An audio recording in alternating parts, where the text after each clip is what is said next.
Ya rasa takut tuh bisa menular ya, bisa menular, dan rasa keberanian juga bisa menular kadang-kadang gitu.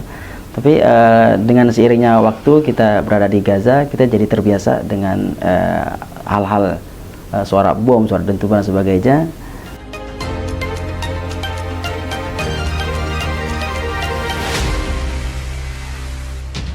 Assalamualaikum warahmatullahi wabarakatuh. Saya Fikri Rofiul Haq, relawan Mercy yang baru tiba di Jakarta kemarin tanggal 12 November 2024. Ya, dan saya Reza Aldila Kurniawan.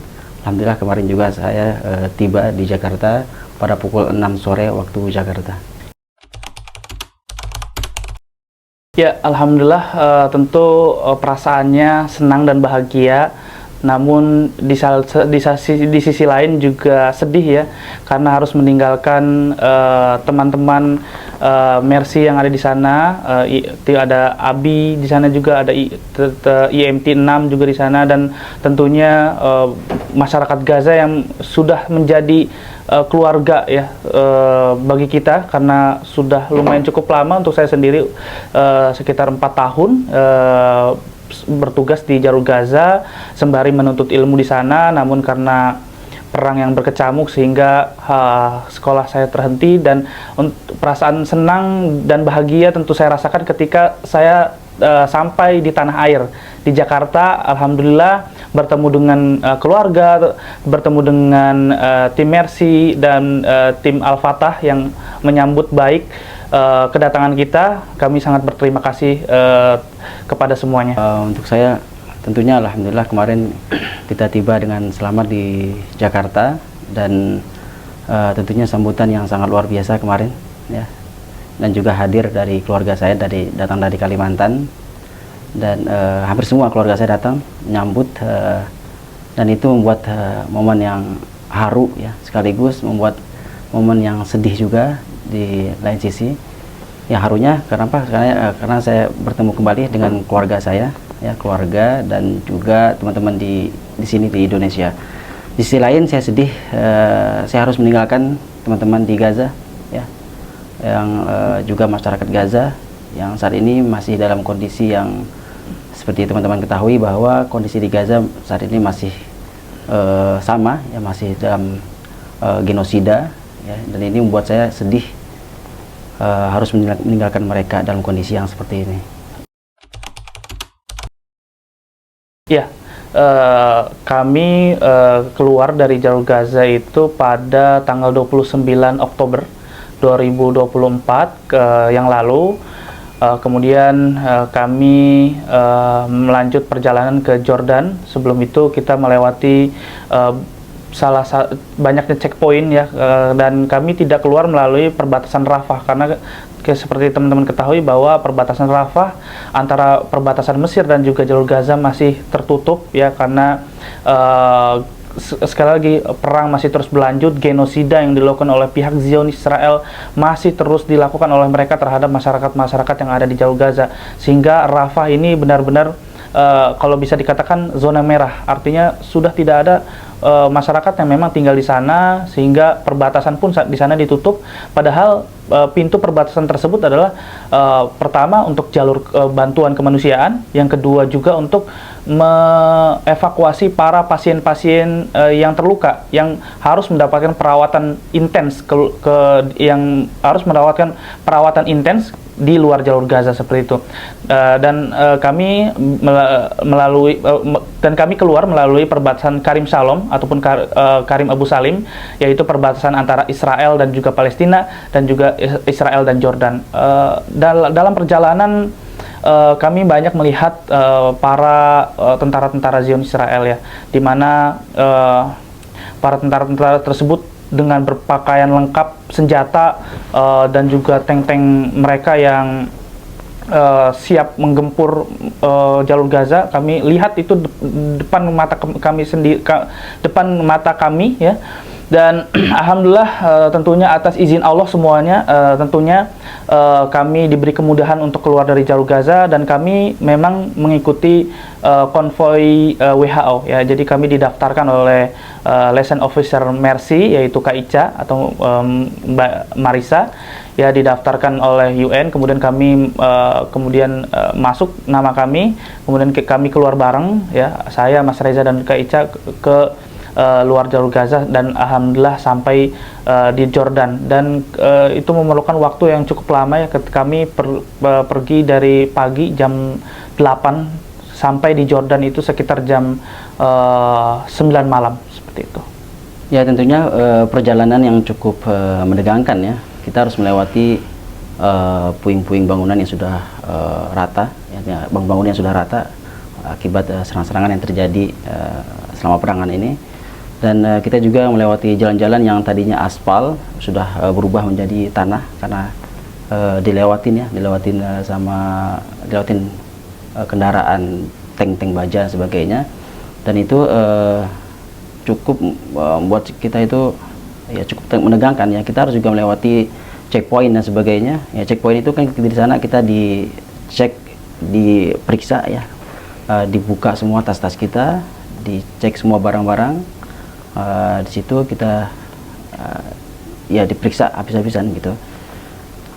Dan alhamdulillah kita cukup makan waktu yang panjang untuk sampai ke Allenby, ke imigrasi Israel. Dan kita berangkat dari guest house itu kan jam 8 waktu Gaza, dan tiba di Allenby ya tadi sekitar jam 7 malam ya, jam 7 sore itu tiba di Allenby. Ya, kalau saya sendiri awal berangkat ke jalur Gaza itu pada bulan Februari tahun 2020. Saat itu saya ikut bersama rombongan Insinyur Farid ya, Pak Farid, dan juga Dr. Arif saat itu ya, dan Pak Ahya kalau tidak salah, dan ada beberapa yang tim Mercy lainnya yang masuk ke jalur Gaza pada tahun 2020 itu. Dan kemudian saat itu kami ikut juga membantu mendistribusikan bantuan-bantuan, karena kami di jalur Gaza pada sebelum perang ini juga kita memiliki program tahunan ya, seperti misalnya pada bulan Ramadan kita membagikan sembako 1000 paket sembako atau 2000 paket sembako. Nanti ketika di 10 terakhir misalnya kita juga mengadakan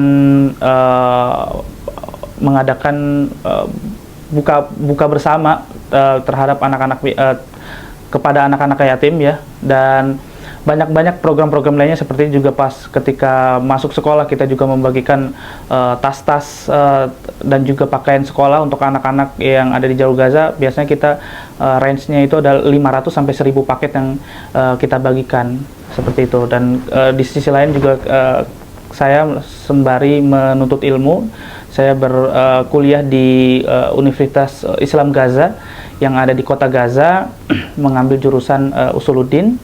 Namun seperti yang saya sampaikan tadi bahwa kuliah saya belum tuntas, belum selesai ya. Tapi semenjak 7 Oktober 2023 lalu Israel melakukan serangan sehingga kampus-kampus semuanya tutup. Bahkan banyak kampus, termasuk kampus kita, juga dihancurkan oleh pihak Israel. Sehingga bukan hanya saja kampus bangunan yang rusak, tapi para dosen-dosen juga banyak yang dibunuh oleh mereka. Ya, semoga Allah merahmati para syuhada yang ada di jalur Gaza dan mengampuni dosa-dosanya dan menerima amal kebaikannya. Amin. Ya, untuk saya pribadi, saya berangkat ke Gaza itu pada tahun 2013. Sama dia itu di bulan Februari saya berangkat ke sana. Dan saya berangkat bersama 4 orang waktu itu, 3 dari Al-Fatah, 1 dari 4 kita dari Al-Fatah, semuanya itu yaitu perwakilan Mercy. Dan itu pembangunan Rumah Sakit Indonesia tahap pertama. Dan alhamdulillah saya ikut berkontribusi juga, bisa ikut berkontribusi ya dalam pembangunan 2 tahap ya. Tahap pertama saya hadir di sana, dan tahap kedua saya juga alhamdulillah bisa ikut berkontribusi juga dalam pembangunan Rumah Sakit Indonesia. Ya, di sana saya juga alhamdulillah diberikan rezeki ya, bisa berikan kesempatan untuk kuliah di sana juga, dan alhamdulillah sudah selesai S1 di sana. Dan di sana kita awalnya saya niat ke sana ya untuk menuntut ilmu.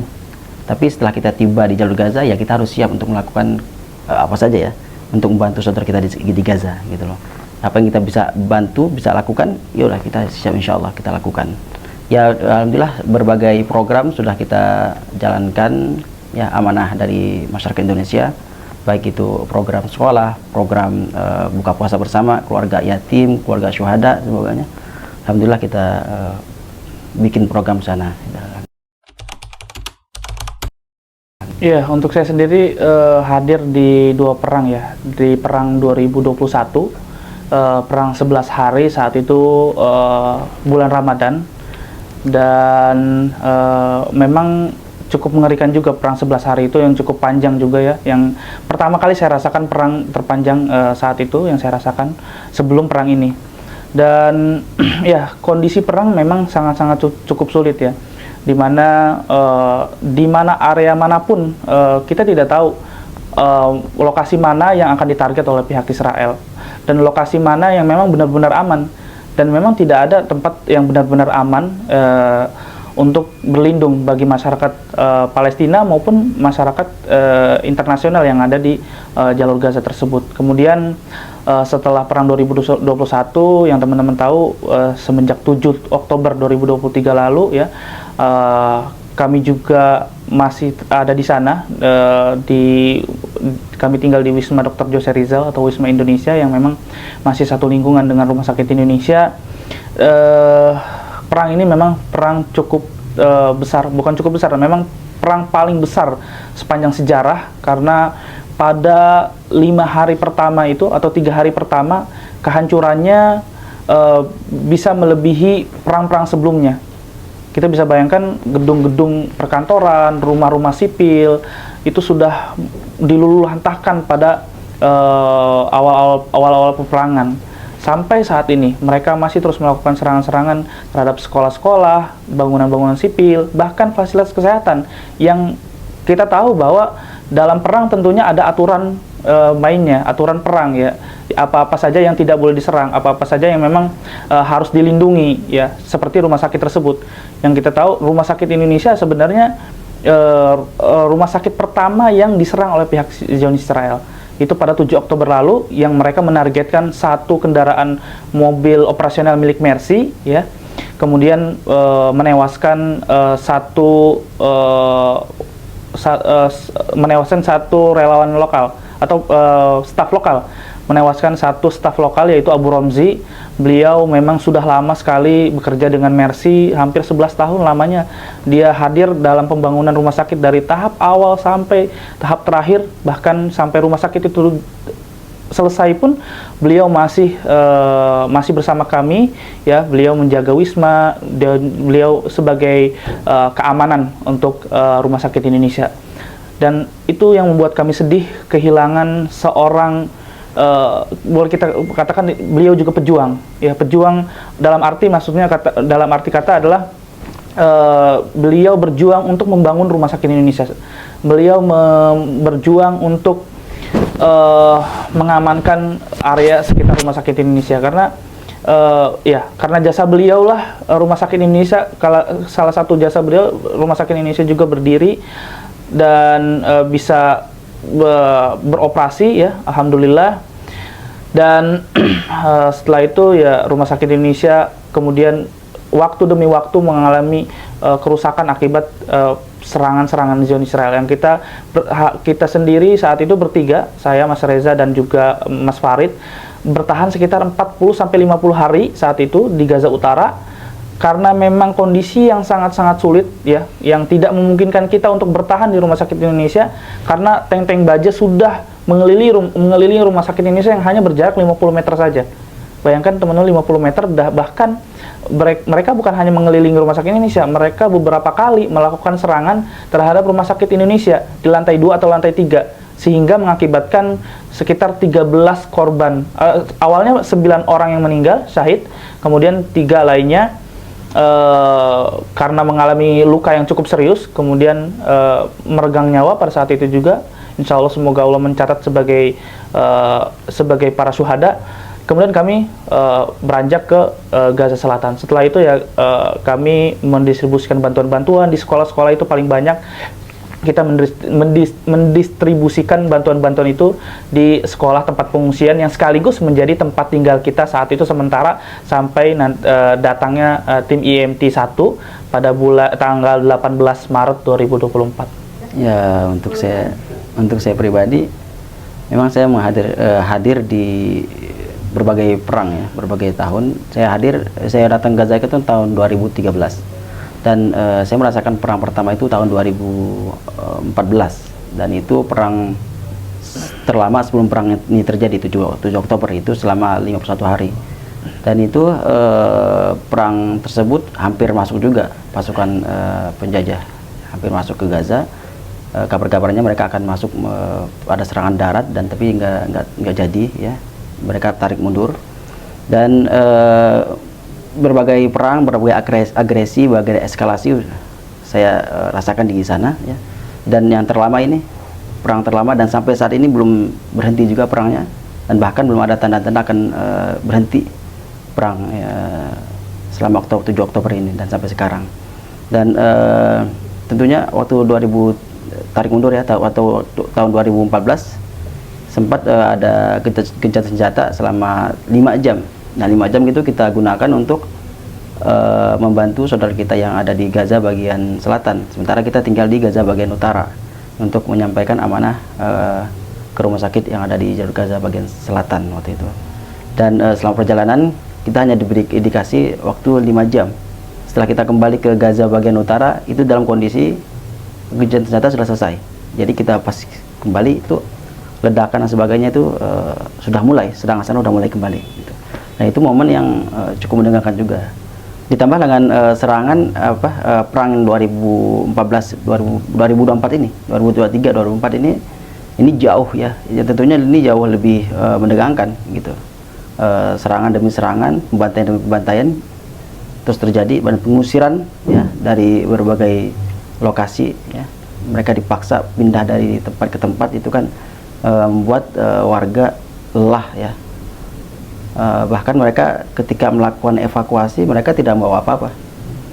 Ada yang tidak membawa, hanya mereka membawa pakaian yang ada mereka yang saat mereka pakai menggunakan, atau mereka hanya membawa selimut dan sebagainya. Jadi nggak banyak yang bisa mereka bawa gitu. Itu sih yang saya rasakan sih, yang saya alami di sana. Ya, untuk kehidupan warga Gaza ya, selain di luar perang, ya mereka hidup normal, mereka beraktivitas seperti biasa, mereka ke pasar, mereka berjualan, mereka pergi ke kantor, mereka yang mahasiswa, yang sekolah, anak-anak sekolah, mereka pergi ke tempat belajar mereka masing-masing ya. Tapi bukan berarti sebebas seperti negara-negara lain gitu. Seperti negara-negara lain, mereka sebebasnya. Ketika mereka bebas ya bukan berarti mereka bebas, tapi ada hal-hal yang membatasi mereka, seperti blokade. Ini kan sudah lama kan blokade terjadi, dan itu membuat mereka terbatas untuk melakukan lebih banyak lagi seperti negara-negara lain yang negara yang bebas gitu kan. Seperti ketika mereka ingin keluar dari perbatasan Rafah, ya mereka harus mendaftarkan nama mereka itu berbulan-bulan baru nama mereka keluar gitu. Setelah keluar nama mereka itu juga belum tentu mereka bisa keluar gitu. Jadi bahkan mereka harus bolak-balik ke perbatasan Rafah, ditolak, balik lagi ke rumah dengan membawa koper yang sedemikian rupa banyak. Keesokan harinya mereka kembali lagi ke Rafah, ditolak lagi. Dan itu yang terjadi terhadap saudara kita di Gaza Palestina. Tidak hanya itu, perbatasan di perairan ya, ketika para nelayan mencari ikan dan sebagainya, mereka juga tidak sebebas ketika para nelayan di luar melakukan nelayan gitu ya.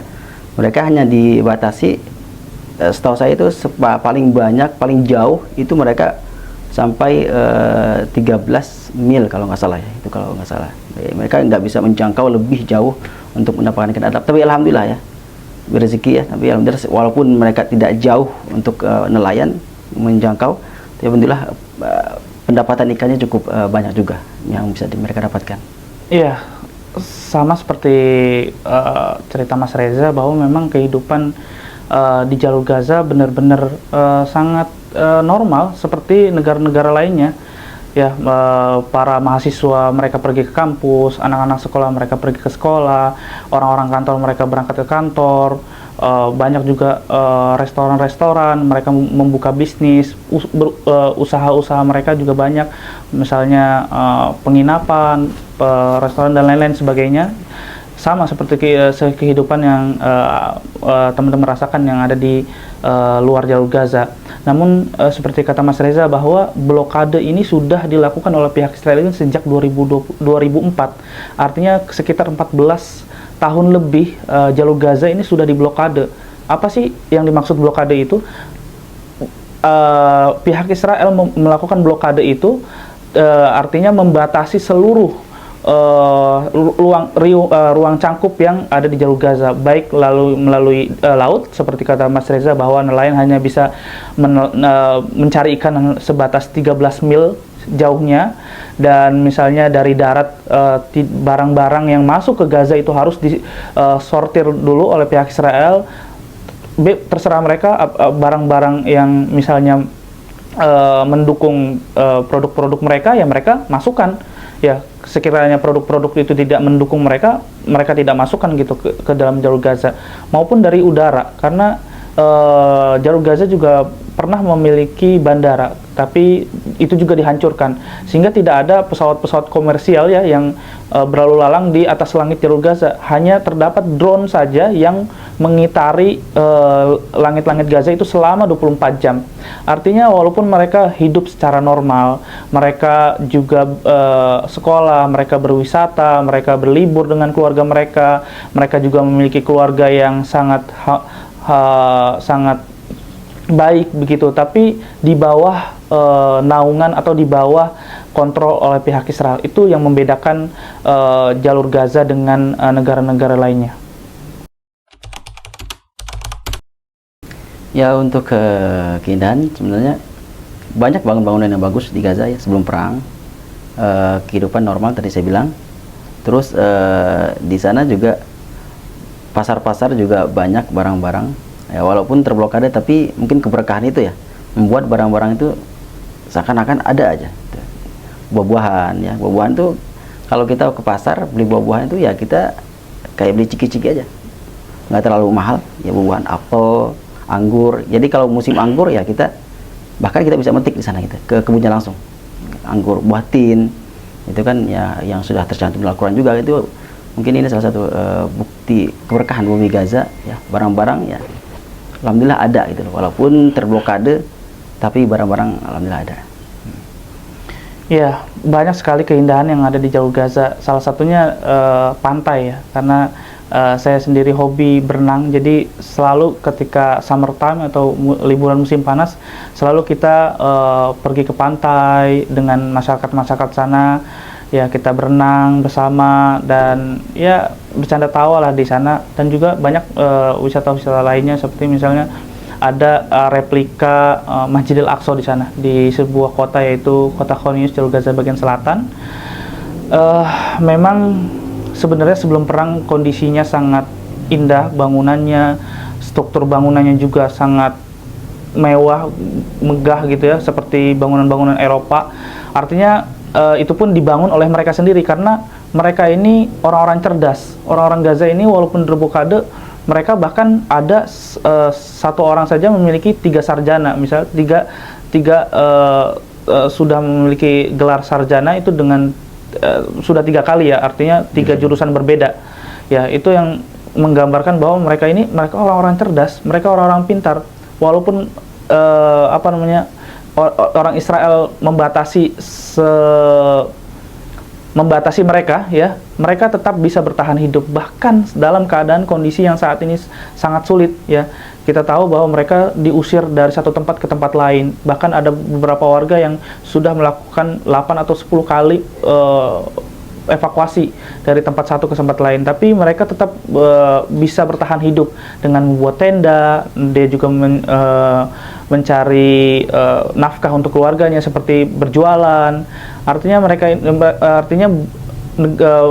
masyarakat Gaza ini masyarakat yang kuat, mereka juga bisa bertahan hidup dalam kondisi sulit apapun. Tentunya ini keberkahan dari Allah Subhanahu wa taala.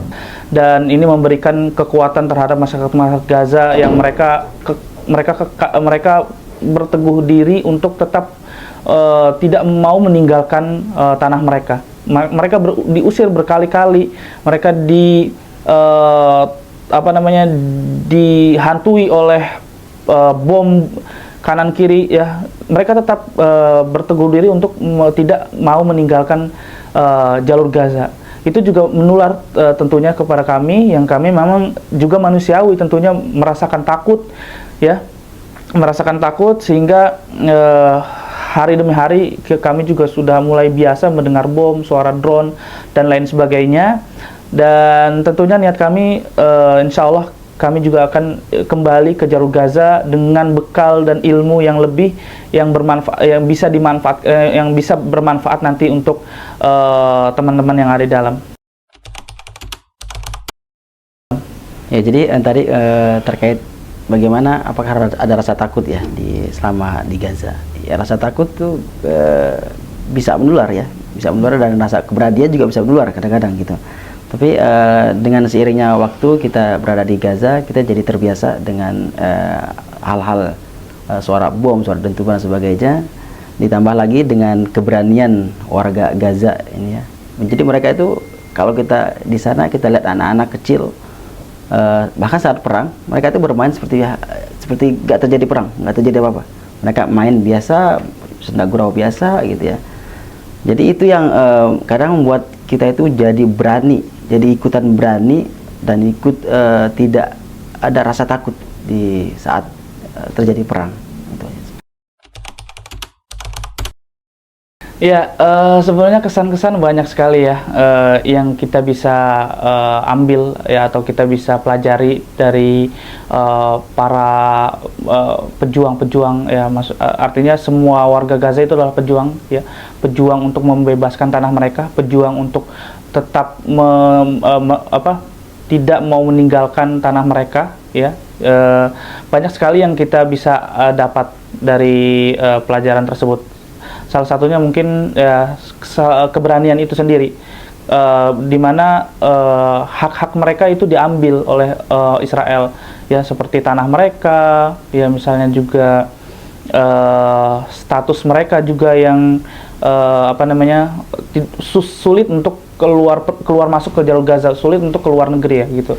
Itu yang diambil hak-hak mereka. Artinya mempertahankan hak itu sebuah kewajiban bagi mereka. Itu yang juga menular kepada kami. Jadi kami sebagai umat muslim ya, kami walaupun berbeda negara ya, tapi kita masih satu iman ya. Kita sebagai umat muslim harus saling membantu masyarakat Gaza, membantu masyarakat Gaza dari segi apapun ya, dari segi apapun. Dan poin kami adalah kita membantu sampai tanah Palestina ini merdeka ya. Semoga perang ini cepat berakhir dan Palestina bisa mendapatkan kemerdekaannya kembali ya. Untuk saya pribadi, kesannya itu seperti contohnya saya waktu awal datang ke Gaza ya, itu sebelum datang ke Gaza itu kayak ada atmosfer yang menegangkan ya. Tapi setelah tiba di Gaza, masuk ke Gaza, itu seakan-akan itu ketenangan datang gitu. Dan welcome dari warga Gaza itu seakan-akan itu kita masuk ke wilayah, dan itu semua kayak keluarga kita sendiri, dan kita dirangkul dan sebagainya. Itu membuat kita merasa dekat, tidak terasa asing di dalam Gaza. Dan kesan yang lain, saya melihat semangat dari anak-anak di Gaza, warga-warga Gaza ya, anak-anak yang sekolah ya. Mereka walaupun mereka tahu akan sulit untuk melanjutkan ke jenjang berikutnya setelah mereka lulus gitu ya, atau kesempatan untuk kerja dan sebagainya, tapi semangat untuk mereka untuk ilmu tuh luar biasa ya. Menurut saya itu nggak ada kata putus asa di situ sih. Pastinya mereka sangat senang sekali ya, karena mereka tidak merasa sendiri berjuang. Artinya banyak warga negara lain yang ikut berjuang membantu saudara-saudara kita di Palestina, lebih khusus di jalur Gaza. Salah satunya yaitu masyarakat Indonesia ya, yang Mercy sendiri sudah mengirimkan 6 tim, dari tim IMT 1 sampai tim IMT 6, di mana memang tim IMT ini dikhususkan untuk mengirim tenaga-tenaga medis untuk bertugas di rumah sakit yang awalnya kami bisa bertugas di kota Rafah, saat itu di rumah sakit Abu Yusuf An-Najjar, rumah sakit Emirati, dan juga klinik di Tali Sultan. Kemudian akibat agresi yang dilakukan oleh pihak Israel menyebabkan kami tidak bisa bekerja di sana, sehingga kami berpindah ke jalur Gaza bagian tengah. Kami bertugas di rumah sakit Syuhada Al-Aqsa dan juga rumah sakit lainnya yang pada akhirnya kami bisa menembus blokade Israel ke jalur Gaza bagian utara. Dan alhamdulillah saat itu tim IMT 4 yang pada awal pertama kali yang berhasil masuk menembus ke jalur Gaza bagian utara dan bertugas di Rumah Sakit Indonesia yang ada di kota Betlahiyah, jalur Gaza bagian utara. Dan sangat respon masyarakat atau respon tenaga medis lokal sangat sangat senang sekali mereka dengan adanya tim medis dari Mercy Indonesia ya, di mana adanya tim medis ini sangat membantu merawat para korban-korban, baik korban yang tidak terkena perang ya, seperti mereka mempunyai penyakit-penyakit lain, dan juga korban perang itu sendiri, karena ketika tim IMT 4 bertugas di Rumah Sakit Indonesia, mereka hampir setiap hari ada selalu MCI, ada selalu pembantaian yang dilakukan oleh pihak Israel, sehingga banyak korban-korban yang dilarikan ke Rumah Sakit Indonesia saat itu. Dan alhamdulillah mereka bisa menangani korban-korban tersebut, baik mereka menangani di ruang-ruang ICU atau IGD ya, atau mereka melakukan operasi-operasi di ruang operasi yang Rumah Sakit Indonesia ini memiliki 4 ruang operasi. Dan dengan adanya tim medis ini juga membantu mereka beristirahat, karena mereka ini bekerja selama 24 jam non-stop. Pagi, siang, sore, malam selalu ada saja kejadian-kejadian yang dilakukan oleh pihak yang terjadi gitu, pengeboman, pembantaian, penembakan massal dan lain-lain yang dilakukan oleh pihak Israel, sehingga korban ini banyak sekali yang dilarikan ke rumah sakit, dan waktunya pun tidak menentu, kadang pagi, siang, sore, malam, bahkan tengah malam pun tim kami, tim Mercy IMT 4 pun harus turun ke bawah untuk membantu para korban-korban tersebut. Artinya sambutan mereka sangat welcome sekali terhadap adanya tim medis dari Mercy Indonesia. Ya, untuk sambutan bagaimana warga Gaza ya, warga Gaza ketika ada tim IMT ini hadir, itu disambut dengan bangga ya, positif ya, dari masyarakat sendiri ya, sangat antusias dalam penyambutan mereka. Dan tentunya ini kan bukan hanya berkor-kor suara ya, bersih suara dan sebagainya mendukung Palestina, tapi ini aksi nyata mereka. Dengan masuknya mereka ke jalur Gaza itu kan bukti nyata mereka langsung turun ke lapangan, bagaimana lihat kondisi dan bagaimana langsung menangani para korban ya. Dan selama penanganan korban, alhamdulillah para pasien juga senang ketika ada tim dokter yang dari luar, apalagi dari Indonesia. Ketika ditanya, kamu dari mana? Dari Indonesia, langsung mereka sumringah senang, karena mereka tahu Indonesia selalu berdiri untuk Palestina ya, sampai mereka bisa mendapatkan hak mereka, yaitu kemerdekaan gitu. Ya, untuk awal kita evakuasikan tanggal 22 November kalau nggak salah ya, kita melakukan evakuasi. Sebenarnya dari sebelum kita melakukan evakuasi itu kita sudah dikasih semacam peringatan ya, serangan di sekitar Rumah Sakit Indonesia, dan sempat ramai juga warga-warga yang di dalam Rumah Sakit Indonesia itu panik semua. Itu sebenarnya sebelum terjadi evakuasi itu kita dapat kabar bahwa sekitar jam 10 jam 10 malam waktu Gaza itu akan ada gencatan senjata. Itu semua orang merayakan akan ada gencatan senjata. Tapi setelah berapa jam kemudian itu berbalik 180 derajat gitu ya. Jadi yang tadinya harapan mereka ada gencatan senjata tiba-tiba langsung berubah ada serangan darat, dan itu tiba-tiba sekitar jam 2 malam, 2 pagi itu di hari itu ada serangan yang terjadi di lantai 3 itu kan, mengakibatkan ada korban syahid juga di Rumah Sakit Indonesia. Dan itu serangan tiba-tiba dan secara ini dan tiba-tiba juga warga langsung panik semua, anak-anak yang di sana tentunya otomatis langsung panik ya. Dan banyak juga dari warga-warga yang saat itu sedang mengungsi di Rumah Sakit Indonesia, ada yang langsung meninggalkan rumah sakit ya, karena mereka tahu ini akan terjadi serangan darat dan mereka tentara Israel akan masuk ke dalam. Dan ada yang meninggalkan rumah sakit terlebih dahulu, ada juga yang tetap stay di Rumah Sakit Indonesia ya, dan menunggu untuk evakuasi. Dan kita di sana sebelum melakukan evakuasi itu warga-warga ketika melihat kita itu merasa tenang gitu, merasa tenang ketika kita ada, walaupun kita nggak punya kekuatan untuk melakukan evakuasi ya, ngangkut mereka, tapi dengan adanya kita hadir di tengah-tengah mereka itu membuat mereka merasa lebih tenang gitu, merasa lebih ini ada warga asing untuk membuat mereka merasa tenang, itu aja sih. Ya, mungkin tadi Mas Reza sudah bercerita bagaimana kondisi saat melakukan evakuasi dan suasana yang sangat mencekam ya. Pada saat proses evakuasi pada bulan November 2023 yang lalu, di mana memang kondisi itu benar-benar sangat sulit ya. Kita harus melewati checkpoint juga ya. Tapi mungkin saya lebih bercerita serangan darat yang terakhir kalinya yang saya rasakan pada hari Sabtu tanggal 4 Oktober kalau tidak salah ya, 2024, di mana tim IMT 5 saat itu sudah bertugas selama 2 bulan ya di Rumah Sakit Indonesia, dan mereka sudah kembali ke tanah air dan menyisakan 4 relawan Mercy, 2 yang ada di kota Dirbalah, 2 saya dan abi saya yang ada di Rumah Sakit Indonesia di Gaza Utara. Saat itu kami sudah melakukan renovasi sedikit demi sedikit ya. Saat itu kami memfokuskan merenovasi Wisma Dr. Jose Rizal atau Wisma Indonesia.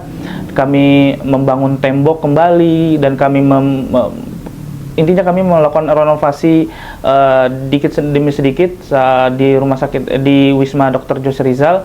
Ya, kami juga ikut serta dalam perbaikan Rumah Sakit Indonesia. Saat itu kami memperbaiki generator-generator yang rusak milik Rumah Sakit Indonesia, yang kami datangkan engineer-nya langsung dari Gaza Selatan, kami bawa ke Gaza Utara. Dan saat itu kondisi kita ya sangat benar-benar happy banget ya, karena poin utama Mercy adalah yaitu membangun kembali Rumah Sakit Indonesia ya. Karena poin utama Mercy adalah yaitu membangun kembali Rumah Sakit Indonesia, seperti itu. Jadi dengan datangnya kami ke Gaza Utara itu sudah tahap pertama untuk kami melanjutkan nanti tahap-tahap selanjutnya untuk kembali membangun Rumah Sakit Indonesia yang itu semua amanah dari masyarakat Indonesia untuk membangun Rumah Sakit Indonesia itu. Dan akhirnya seperti yang saya katakan tadi, hari Sabtu kalau tidak salah tanggal 4 Oktober serangan darat kembali terjadi, sehingga kalau tidak salah beberapa hari kami bertahan di Gaza Utara dengan melihat banyaknya bom yang dilancarkan oleh pihak Israel dari pesawat-pesawat jet tempur yang pada malam itu kami rasakan seperti malam pertama peperangan, karena kami tidak pernah merasakan serangan yang begitu hebat ya, kecuali pada awal peperangan, karena awal peperangan itu intensitas serangan di Gaza Utara benar-benar sangat masif sekali, sama seperti yang saya rasakan ketika serangan darat pada terakhir kali yaitu pada 4 Oktober itu, yang kami rasakan benar-benar kembali kami rasakan lagi, sehingga kami hanya bertahan beberapa hari saja. Kemudian kami KICA ya mendaftarkan kami dalam konvoi WHO dari Gaza Utara menuju ke Gaza City. Dari Gaza City kemudian kami melakukan perjalanan ke kota Dirbalah. Ya tentunya sangat sedih sekali ya, bagaimana kami sudah berjuang untuk kembali melakukan renovasi rumah sakit Indonesia, walaupun saat itu kami masih fokus dalam renovasi Wisma Dr. Jose Rizal ya, karena bagaimanapun Wisma itu nanti untuk menjadi tempat para tim dokter atau tim IMT nanti yang akan dikirimkan lagi ke Gaza Utara ya, seperti itu. Ya, tadi saya menambahkan dikit bagaimana proses evakuasi pertama kita, ya tahu pada tanggal 22 November 2023. Saat itu kita melakukan evakuasi dengan menggunakan 4 bis kalau nggak salah ya Pik ya, 4 bis, dan juga ada beberapa mobil ambulan untuk mengangkut pasien ya. Dan waktu itu kita kondisi yang saat itu benar-benar menegangkan ya, karena sebelum melakukan evakuasi itu ada beberapa orang yang melewati area Rumah Sakit Indonesia, itu langsung di sniper, itu kena ya kakinya. Dan setelah kita melakukan evakuasi, bis itu berada di luar komplek Rumah Sakit Indonesia ya, jadi kita langsung dihadapkan, depan kita itu langsung tank semua, tank ada dua tank kalau nggak salah di situ yang sudah nangkring situ ya, udah ngetem di situ. Dan kita langsung bawa barang-barang, koper kita, pakaian-pakaian kita untuk melakukan evakuasi, dan warga-warga juga. Dan itu nggak semua warga yang bisa dievakuasi, dan karena keterbatasan transportasi bis itu ya, jadi ada juga dokter, tim medis, dan juga pasien, mereka terpaksa harus tetap stay di Rumah Sakit Indonesia. Dan bahkan ada yang sudah menuju ke bis, tapi karena kondisi bisnya sudah penuh, nggak ada ruang lagi, udah nggak ada space, ya hanya mereka menepi, mengamankan diri ke samping bangunan ya, ke samping bangunan, samping tembok gitu mereka, karena kalau mereka keluar itu tank itu udah kelihatan gitu. Jadi itu saya ngeliat ya, kita hanya bisa melihat dari dalam bis ya, ketika mereka tidak bisa masuk ke bis gitu ya, mereka tentunya sedih gitu. Dan kita melakukan perjalanan dari Rumah Sakit Indonesia menuju ke Gaza bagian selatan. Di pertengahan itu juga ada checkpoint ya, karena itu kan checkpoint baru waktu itu. Di sana juga diturunkan semua yang ada di bis, turun semua untuk di data semua, dan juga ada yang ditahan di sana. Ya setelah berapa jam kayaknya kita cukup lama waktu itu ya di perjalanan. Terus sampai di Gaza bagian selatan itu malam, dan kita langsung dimasukkan atau ditempatkan di penginapan, yaitu sebuah sekolahan. Dan sekolahan itu baru dan itu mayoritas semua dari Gaza bagian utara, satu sekolahan itu. Dan itu 2 sekolahan, yang awalnya tadi itu satu sekolahan untuk pengungsi, dan satu sekolahannya untuk khusus untuk para pasien. Sementara selangnya waktu ternyata pengungsi bertambah terus ya, akhirnya yang sekolahan yang tadinya untuk pasien difokuskan untuk pasien, jadi campur dengan para pasien juga gitu sih ya. Untuk masyarakat Indonesia ya, terutama yang karena saya berada di Indonesia ya, harapan kita untuk masyarakat teruslah berisik gitu, terus trendingkan ini topik-topik tentang Gaza gitu ya. Jangan sampai berita ini hanya sebentar panasnya, terus kedepannya, terus setelahnya kita redup gitu loh. Kita harus ingat bahwa saudara kita yang ada di Gaza ini sampai saat ini masih terus di bawah bombardir, masih di bawah genosida, masih terus terjadi genosida di Gaza. Terus apa yang buat kita itu untuk berhenti bersuara? Kita bersuara aja ya, Israel masih terus membombardir, masih terus melakukan genosida. Apalagi kalau kita diam gitu kan. Itu kan secara nggak langsung kita berkontribusi dalam genosida ini gitu kalau kita diam ya. Tapi harapan kita ya terus bersuara, terus semangat menyuarakan Gaza. Iya, pesan kami tentunya terhadap masyarakat Indonesia tentunya seperti yang disampaikan oleh Mas Reza, tetap berisik untuk mensupport bangsa Palestina untuk meraih kemerdekaan mereka. Dukungan apapun yang kalian lakukan sangat berarti sekali untuk masyarakat Gaza. Dukungan apapun, baik berdonasi ataupun memboikot produk-produk yang terafiliasi oleh Israel, ya itu sangat-sangat berpengaruh. Jangan katakan itu tidak berpengaruh, itu sangat-sangat berpengaruh, karena ketika Israel tidak memiliki dana lagi untuk melakukan serangan, mereka otomatis akan menghentikan peperangan ini, karena banyaknya produk-produk yang dibeli oleh masyarakat dunia, ya, dan produk itu mendukung kejahatan genosida yang dilakukan oleh pihak Israel, sehingga sampai detik ini perang ini belum juga berakhir, karena Israel memiliki dana, mereka memiliki persenjataan yang cukup untuk melakukan serangan yang dalih mereka untuk menumpaskan para pejuang-pejuang Palestina, ya.